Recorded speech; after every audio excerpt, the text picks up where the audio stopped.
So I'm not going to bring you greetings. I'm going to ask you to take action.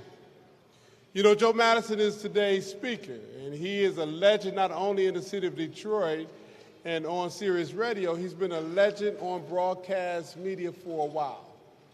And we want to make sure we allow others to appreciate and understand the power of his voice by supporting his vote to become a member of the Broadcast Hall of Fame.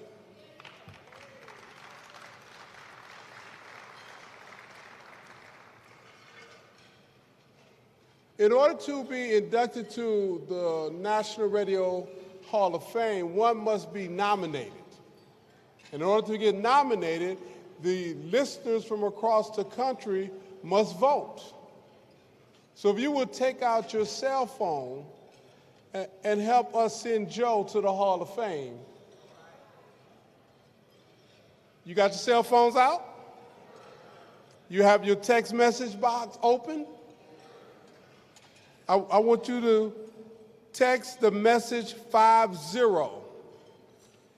to the number 877-370-8683. The number 877-370-8683, and you text the number 50 in the message box. Y'all got that? One more time. The telephone number is 877-370-8683, and text in there the number 50. We want you all to do this Chicago style. Do it early and do it often. Continue to vote. Now, I'm going to have them bring up a jar, so when Joe come up to speak, we want him to be at liberty to say all the things that come to mind. And you know, if you ever listen to his radio show, he have a cuss jar. So every time he say a cuss word, they hit a bell, they put the money in the jar. So I'm going to start off the jar with about $10 in there so he can continue. He can start off and say whatever he needs to say to fire up the crowd, because it has been his voice and voices like his for many years to keep the NAACP relevant, focused, and involved. Thank you all very much.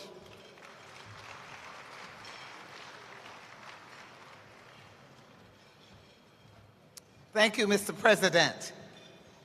At this time, we'd like to show off some of our AXO talent. From Houston, Texas, AXO, I am told I'm supposed to call this a flautist, Miss Tariq Davenport.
Ms. Tarika Davenport from Houston, Texas, AXO. Give it up for her.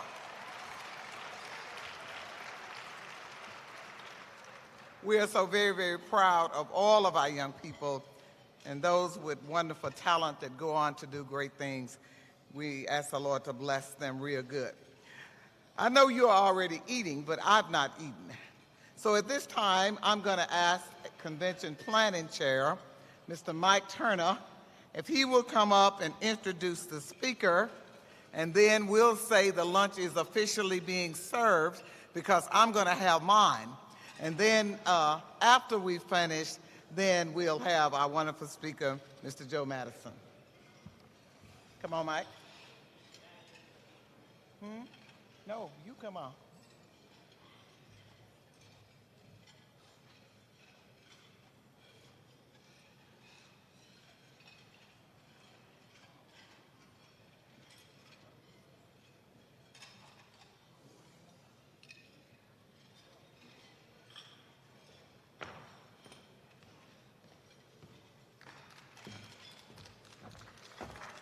Good afternoon. Are you fired up? Fired up? Ready to go? Ready to go? Let me first do a quick public service announcement and an apology. I know you see in your program that Judge Mathis is supposed to introduce him, and you know I'm not the judge. Unfortunately, they had plane difficulty in California and he could not get on the plane. They changed it and changed his flight to the day, but he was not going to arrive in time to introduce the keynote speaker and asked if I would. And I was also happy to do it since he has had such a profound effect on my life. Let me also stop the rumor mill because some of you know that on Sunday night I was not feeling well and I had to be rushed to the hospital.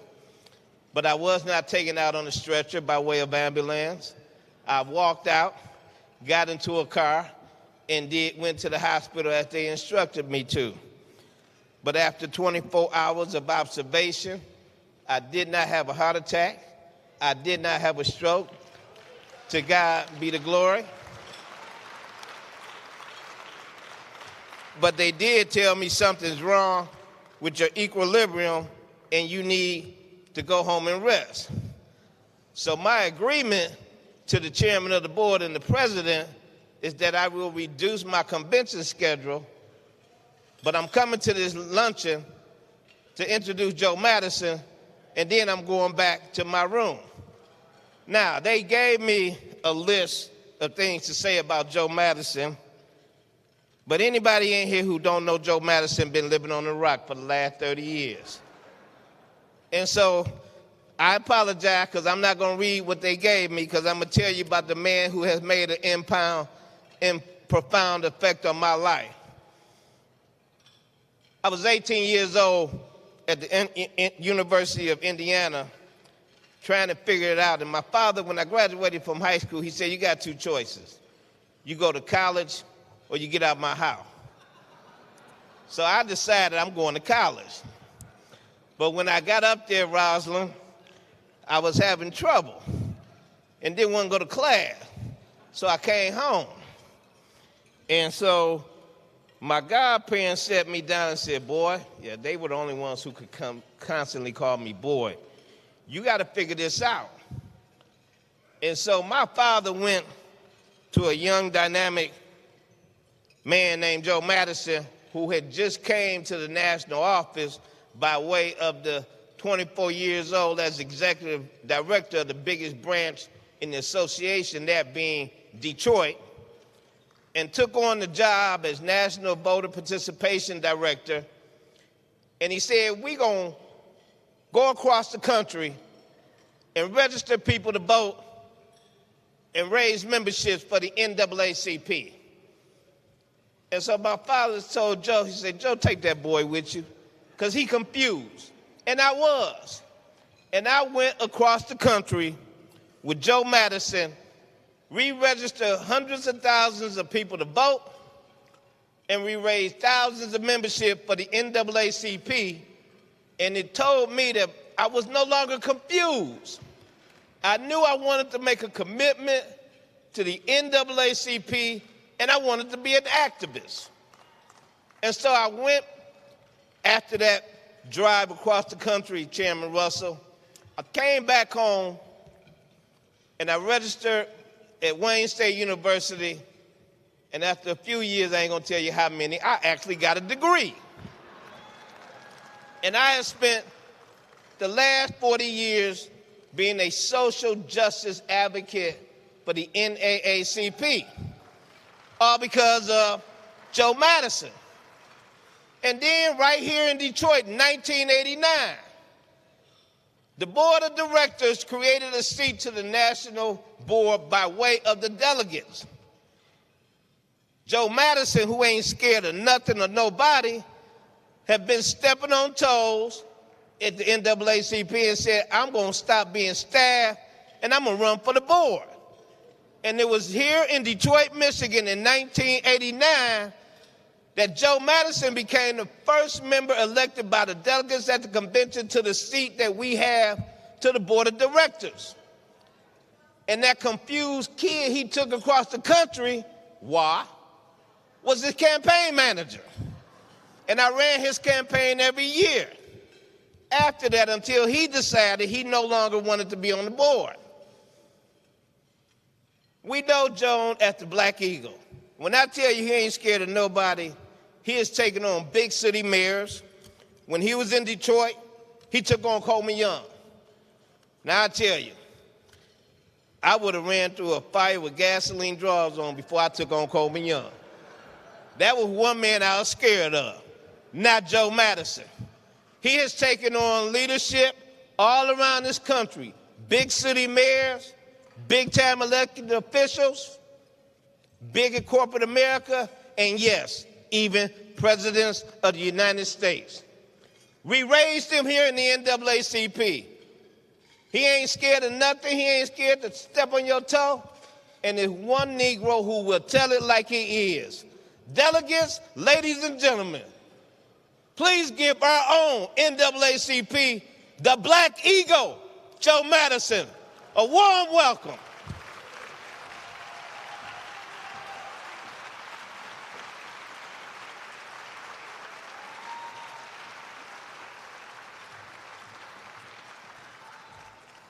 Sit down, and that didn't take 13 minutes. So that man sits up here and tells that lie that, oh, I tried to get him to sit down, and he was just loving it, loving it. Michael Turner just told so many lies.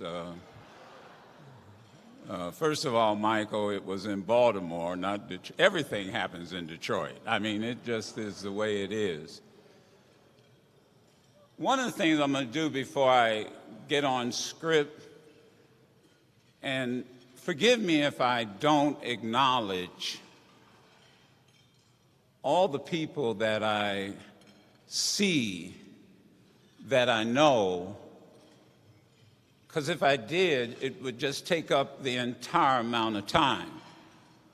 I just want you to know that in my heart and my mind, without mentioning your names, you all are important, from the front row to the back tables. You have always been important in my life, and I think in each other's lives.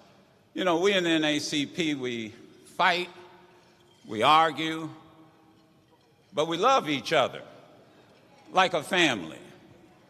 And that is, in essence, what we are. But I'm going to break away for just a moment from what I want to say.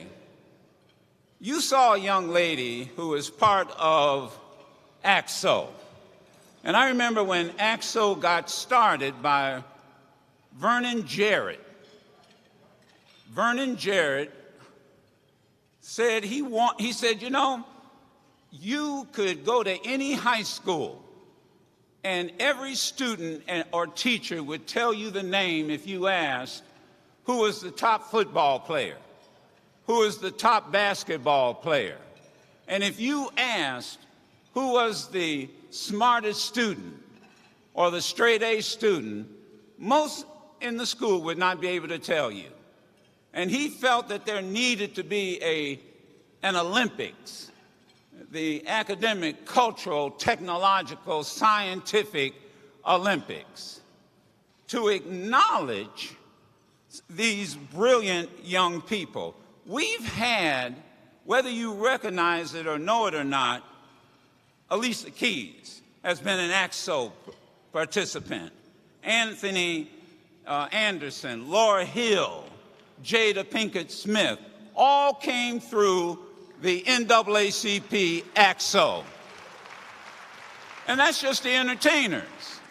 There have been authors and reporters, April, and broadcasters and scientists. Vernon Jarrett, however, said, no AXO participant has to be a member of the NAACP. I saw this young lady. I don't know whether she's a member or not. But I asked your president if I could do something. I've got a $100 bill that didn't come from the swear jar. I'm going to give this $100 bill to at least 10 youth people of the NAACP, of the AXO. But whoa, hold on, don't clap, reach into your pocket. Anybody that's got $10 right now, hold up your hand. Anybody that's got $10 right now, hold up your hand. I would like for right now to collect $10 for every AXO participant that came to this convention. There's 700 of them, and give them an NAACP youth membership. Can I get an amen on that? Can I get April, your first membership was as a young. Somebody gave me my first NAACP membership when I was a child. I don't even know who the name was. Some adult thought that I should have it. We always talk about passing the torch. Well, hell, pass a membership along. This is a membership campaign. That means before we walk out of here, there will be 700 new youth members of the NAACP. So here is my first 100. Will somebody who can be trusted come up and get it?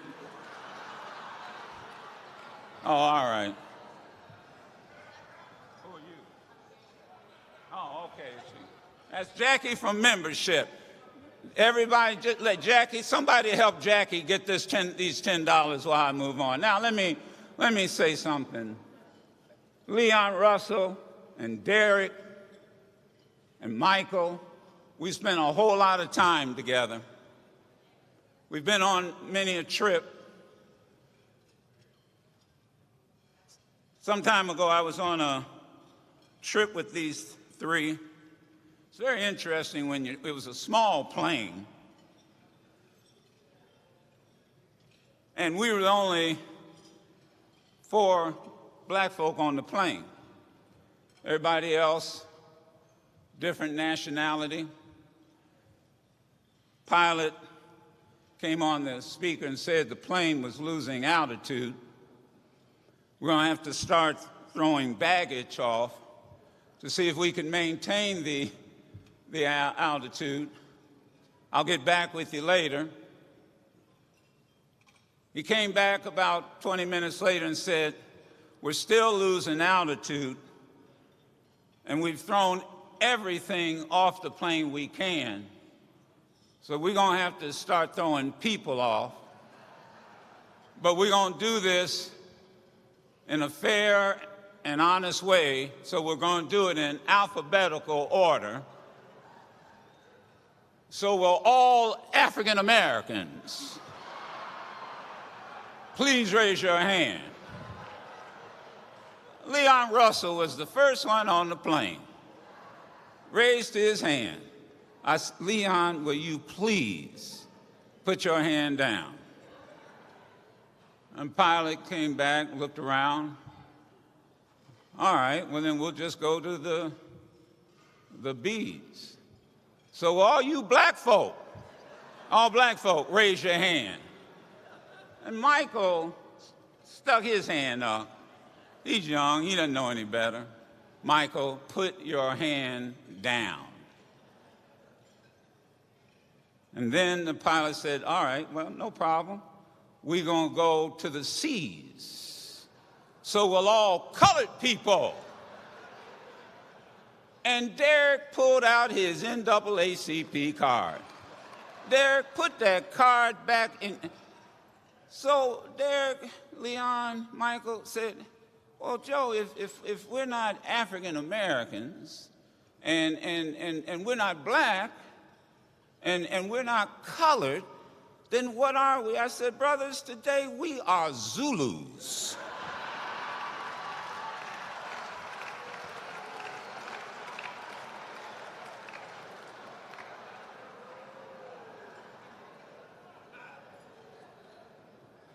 I'm going to try to put this in perspective.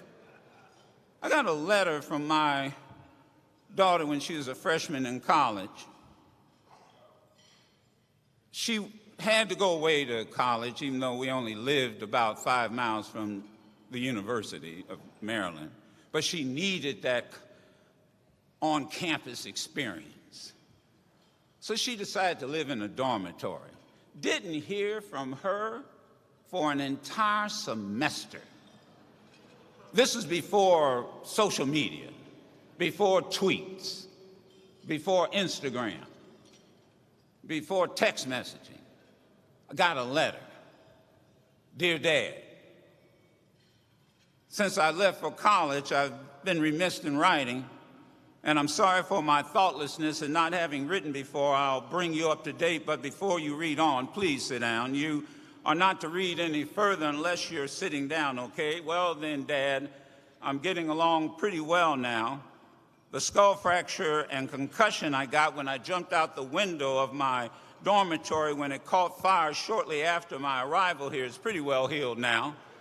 I only spent 2 weeks in the hospital and now I can see almost normally, and I only get headaches once a day. Fortunately, an attendant at the gas station near the dormitory witnessed my jump, and he was the one who called the fire department and ambulance, and he also visited me in the hospital every day. And since I had no place to live because of the burned dormitory, he was kind enough to invite me to share his apartment with him. It's really a basement room, but it's kind of cute. He's a fine boy, and we've fallen deeply in love and are planning to get married. We haven't gotten an exact date yet, but it will be before my pregnancy begins to show. Yes, Daddy, I am pregnant, and I know how much you're looking forward to being a grandfather and will welcome the baby and give it the same love, devotion, and tender care you gave me when I was a child. The reason for the delay in our marriage is that my boyfriend has a minor infection which prevents us from passing our premarital blood test, and I carelessly caught it from him. And I know you will welcome him into our family with open arms. He's kind, and although not well educated, he's ambitious. And although he is of a different race and a religion than ours, I know your often expressions of tolerance will not permit you to be bothered by that. Now that I've brought you up to date, I want to tell you there was no dormitory fire. I did not have a concussion or skull fracture. I was not in the hospital. I am not pregnant. I am not engaged. I am not infected. And there is not a boyfriend. However, I'm getting a D in American history and an F in chemistry, and I just wanted you to see those grades in their proper perspective. Your loving daughter. So So what I've come by to tell you is that I want folk, because Roland's streaming this live. So I want folk who are watching this live, I want you to get, and I hope I don't have my curse jar here, hold on. I hope like hell he's watching in the White House to Roland's stream, because I want him to get a good look at what the NAACP looks like. Because somebody ought to tell the president something Martin Luther King Jr. said in a sermon he wrote, in a book he wrote of sermons, Strength to Love, when he said, nothing in the world is more dangerous than sincere ignorance and conscientious stupidity. I want him to understand that the NAACP, this isn't the first time that we've raised hell. We've been raising hell since we were founded. We were founded because hell was raised. We were founded. You've got someone, and you may not know this, but it's good for us to know our own history. There was a man by the name of William Monroe Trotter, and we have forgotten his name. He was right up there with W.B. Du Bois, and he went to then President Wilson. And I'm not going to go into the long detail, but Wilson had brought about unprecedented segregation in federal offices. It was a shameful side to his legacy that came to a head one fall afternoon in 1914 when he actually threw William Monroe Trotter out of the Oval Office. Threw him out of the Oval Office. That didn't matter with Trotter. Trotter was a Harvard graduate. Trotter was a publisher. Trotter went right back 3 years later in that office, and what he took with him were 20,000 signatures from NAACP members in 1913, and he raised hell with Wilson again, and Wilson threw him out again. But Trotter went on. It was the NAACP that decided that it was not going to stand by and allow the federal government to be segregated, where people couldn't sit next to each other in desks. They couldn't use the same restroom in federal buildings. That's what the NAACP membership was all about in those days. But you know what? I'm going to tell you this. In a strange way, Donald Trump has been a blessing. He has forced us to re-examine our core values as a civil rights organization. You don't hear anybody going around town now talking about you don't need the NAACP. Oh, let me tell you, when hell breaks loose, when somebody can't walk across the street because they're black, can't sell water on a street because they're black, can't park in a space because they're black, first two names come out of their mouth: Jesus Christ, and where's the NAACP? We've re-examined ourselves. Black Lives Matter. Oh, they get on the radio and say, well, y'all racist. Look, Black Lives Matter is very simple. It is a statement of focus, not exclusion. That's all you got to tell folk.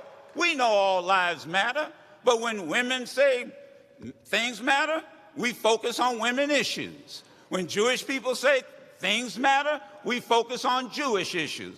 We can focus on our issues. Black Lives Matter. And no one should ever now tell us, quit talking about racism so much. You're going to hear candidates come up and say, oh, you got to talk about kitchen table issues. I don't know about your table, but in my table, racism is on the menu.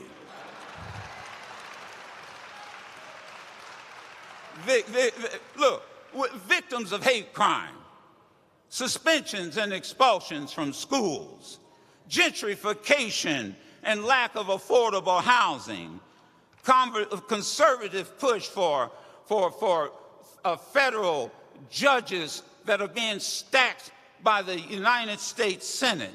Those are the issues at our kitchen table. and particularly that NAACP member kitchen tables that we talk about. You know, you get 9/11, you get called on by anything. A man right here in Greektown, just before y'all showed up, got knocked down, handcuffed for jaywalking in Greektown.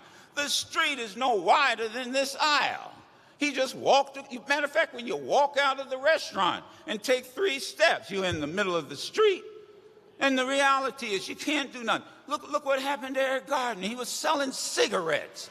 Who killed somebody because they're selling cigarettes? That's what's on our kitchen table. Let me jump to this Make America Great Again. I tried to tell y'all something was wrong with that slogan, Make America Great. You know why? It contains an implicit assertion that we are not great. Make America Great Again. So on the radio, I asked, when wasn't America great? Every time I pick up a history book, every time I talk to somebody on the TV shows, y'all talking about how great America was. There's this assertion that you're not great. And that is apparently the right of white men to say that. But you can't say it if you're a person of color, because we are supposed to be conditional Americans, and we only can make these presentations at the suffrage of the white majority. So therefore, we're told we either can love it or leave it. Well, wait a minute, you forgot what Ronald Reagan said. Bear with me. Ronald Reagan, his last speech as President of the United States, this is what he said. You can go to live in France, but you can't become a Frenchman. You can go live in Germany. You can go live in Turkey.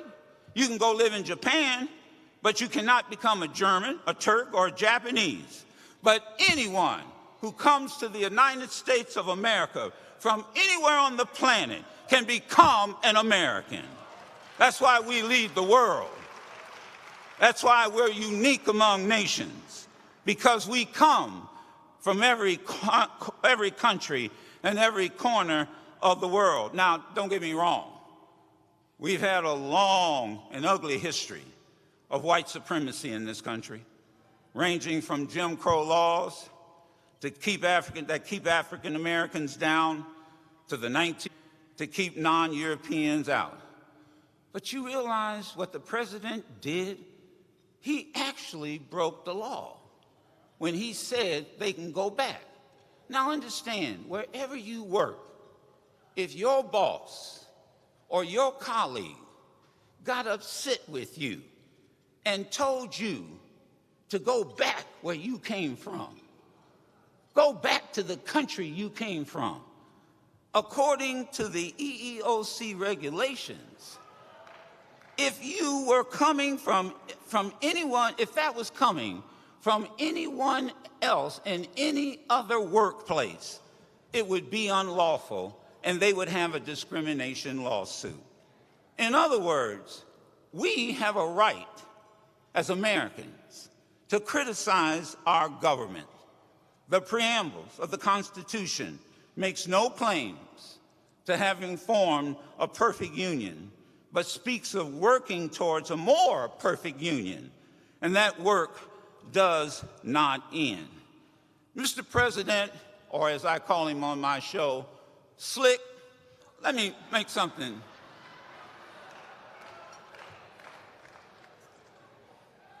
Understand, President Slick, we ain't going nowhere. You know, when our former chairman, Julian Bond, was a young legislator in Georgia, he protested against the Vietnam War because he didn't like what the government was doing in Vietnam. He didn't leave the country. He went straight to the United States Supreme Court and won, and he decided to take his seat in that Georgia legislature. Rosa Parks, who was an NAACP youth member, I'm telling you, she didn't even go to the back of the bus. She kept her seat. And they took that case, the NAACP did. straight to the United States Supreme Court, and they won. Thurgood Marshall, who couldn't get into the University of Maryland Law School in a state in which he was born in, and his parents paid taxes in. He didn't go nowhere but straight to the United States Supreme Court and sued their asses and won.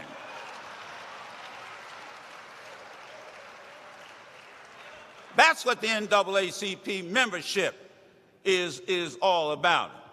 If we don't like it, then the thing we are going to do is we're going to make it better. We also have got to tell the truth and speak truth to power.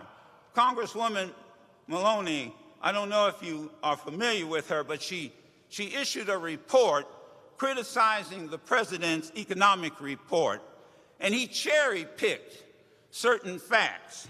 Well, I've come by again to counter all of this foolishness that you hear on the airwaves.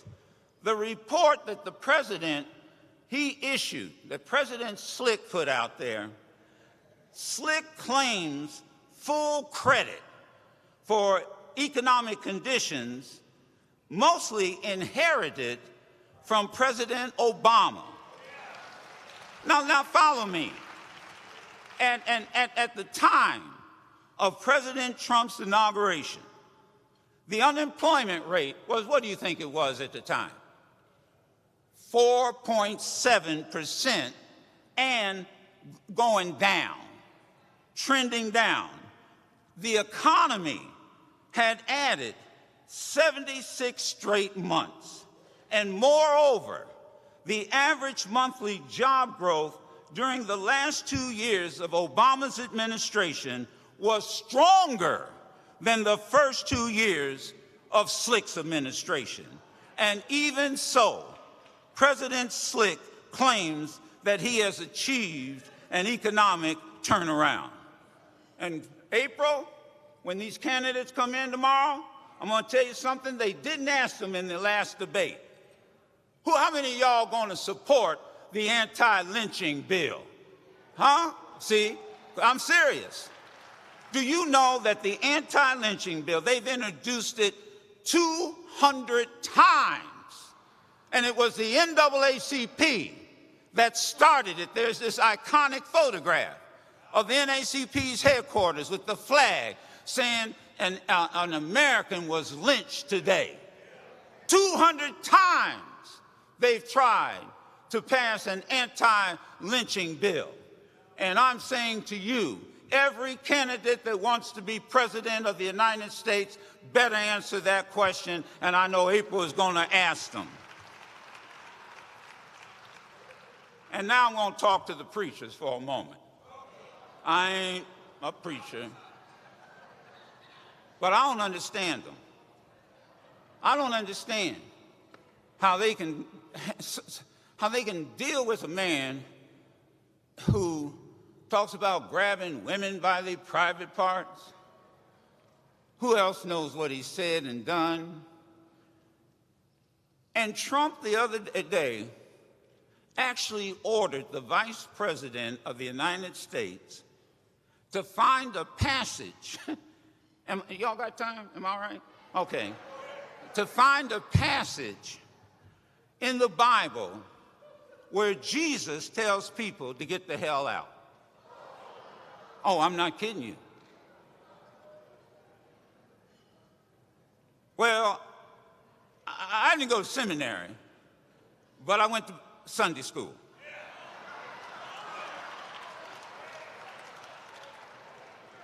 And there is a passage in the Bible, Leviticus 19, Amos, verse 33 to 34. When a foreigner resides among you in your land, do not mistreat them. The foreigner residing among you must be treated as your native born. Love them as you would love yourself. Because you were a foreigner in Egypt. I am the Lord your God. You see, I say to my fellow pastors and love y'all to death and these evangelicals, y'all can't ignore what this man is doing. Because what we ignore, we empower. So NAACP, get your awards. You deserve them. You deserve them. You work for them. But I'm going to tell you, after you pick up the awards, you got to go back home. And I would encourage all of you, Mike talked about the voter registration drive. We walked across this country, registering folks to vote. You remember that? We walked from Richmond, Virginia to New York City, Hazel Dukes. We walked from Louisville, Kentucky to right here to Detroit, registering people to vote, because we knew that if we got out there among them, we would register them to vote. I challenge you to please go back and start your voter registration campaigns now in NAACP. Please do it. Don't wait. Don't wait until October of next year. It's entirely too late. And I also want to say, we have got to support our young folk. Look, I was 24 years old when I took the branch over in Detroit. Those folks gave me hell. Man, I had a board member tell me, I don't know how they got a chance to choose somebody 24 years old. I've got a son 24 years old, and I wouldn't give him the keys to my car.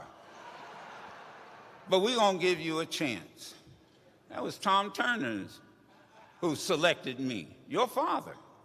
Man, I learned so much. And yes, sometimes I had to challenge powers to be. I once had Coleman Young tell me, because we were in the midst of Bradley versus Milligan. It was a cross-district NAACP case. And he looked at me sitting at an NAACP dinner. There was a time, bro, Joe, I swear I wish there wasn't an NAACP. But that's all right. Because you see, in politics, there are no permanent friends or permanent enemies, just permanent interests. So I understood what his interest was. But our interest is with young people. And young people, we need you. We need you to explain what texting is. We need you to explain I had to get my grandson to turn on my computer. I didn't think the damn thing worked. And we need you, because that's how you communicate. My producers don't read newspapers. They don't unfold newspapers. They go straight to this. And I'll say to any young person in this room, too, if your neck is down, your head is down while I'm talking, and you sitting there messing with your iPad or iPhone, here's what I'm going to challenge you to do. Google your name. And if nothing comes up, you got a lot of work to do.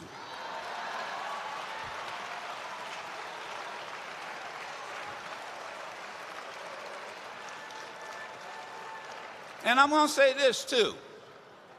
I ain't passing no torch. Look, see, that's the language of folk who want to divide young and old. Now, if I pass my torch to you, I'm left in the dark. Now, I'll light your torch.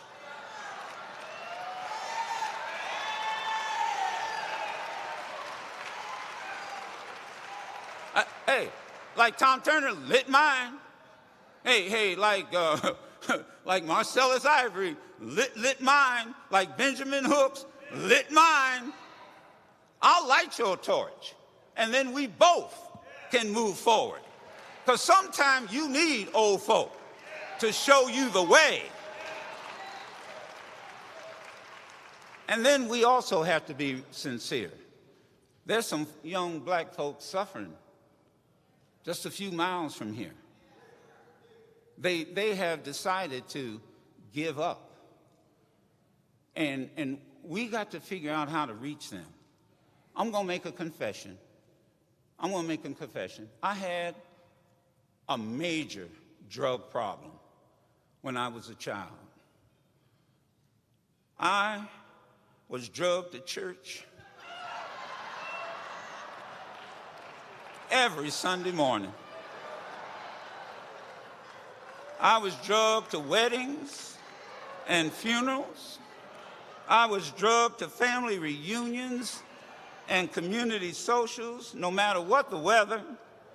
I was drugged by my ears when I was disrespectful to adults. I was drugged to the woodshed when I disobeyed my parents, told a lie, brought home a bad report card, did not speak with respect, spoke ill of teachers or preachers, and didn't put my best effort forward in everything that was asked of me.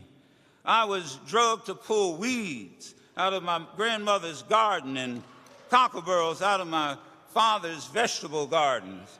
I was drugged to the homes of families and friends and neighbors to help some poor soul who had no one to mow the lawn or chop the firewood. And if my mother ever thought that I took a dime in a tip, she dragged me right back to that woodshed. And those are the drugs that are in my bloodstream today. And they're more powerful than any crack or cocaine or heroin. Young people, millennials, we need you. You can't quit now. You can't zone out now. So, whoa. So you mean to tell us that someone down your ancestry line survived being chained to other human bodies for several months in the bottom of a diseased, infected ship during the Middle Passage, lost their language, their customs and traditions, picked up the English language as best they could while working free of charge from sun up to sundown as they watched babies sold from out of their arms and women raped by ruthless slave owners, took names with no last name, no birth certificate, no heritage of any kind, braved the Underground Railroad, survived the Civil War to enter into sharecropping, learned to read and write out of sheer will and determination, and faced the burning crosses of the Ku Klux Klan, averted their eyes at the black bodies swinging from ropes hung on trees, fought in world wars as soldiers, only to return to America as boys, marched in Washington, D.C., hosed in Birmingham, jailed in Wilmington, assassinated in Memphis, segregated in the South, ghettoed in the North, stereotyped in Hollywood, ignored in history books. And in spite of all that, someone in your family line endured every error to make sure that you would get here, and you received one rejection, face one obstacle, lose one friend, get overlooked, and you want to quit? How dare you entertain the thoughts of quitting? People who you will never know survive from generation to generation so that you could succeed. Don't you dare let us down now. Oh, there's a difference. I say to you as I go to my seat, there's a difference between a moment, young people, and a moment. Moments don't require sacrifice. Movements require sacrifice. There are only going to be three kinds of people left when this is all over. Those who make things happen, those who watch things happen, and those who get up in the morning, what the hell just happened?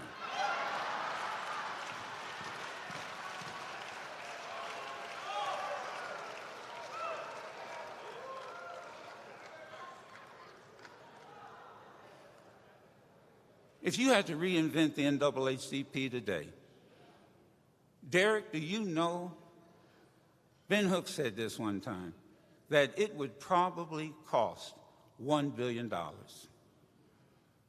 Think about it when it comes to a membership organization. It would probably cost $1 billion. So when I asked you to pull out $10 to make sure that the most talented among us get their first NAACP membership from us, that's not a sacrifice. That's a moment. That's a moment. So I close. May we always remember those who have gone before us. May we be inspired by their vision and their value. May their lives continuously remind us that service is more important than success, that people are more important than possessions, and, Mr. Slick, that principle is more important than power. God bless you.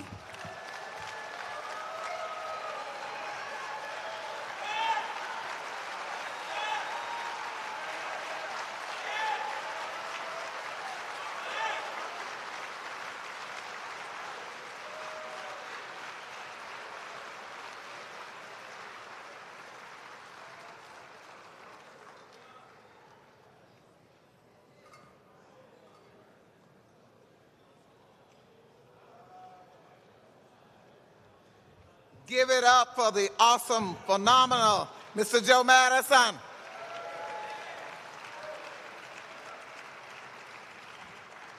Wonderful, wonderful. At this time, after hearing such a dynamic speech and such a dynamic story of why this membership is important, we want to bring forth Ms. Nancy Bailey, who is director of our membership department, for a presentation of awards to those folks that have worked so hard in the field for membership. Ms. Bailey.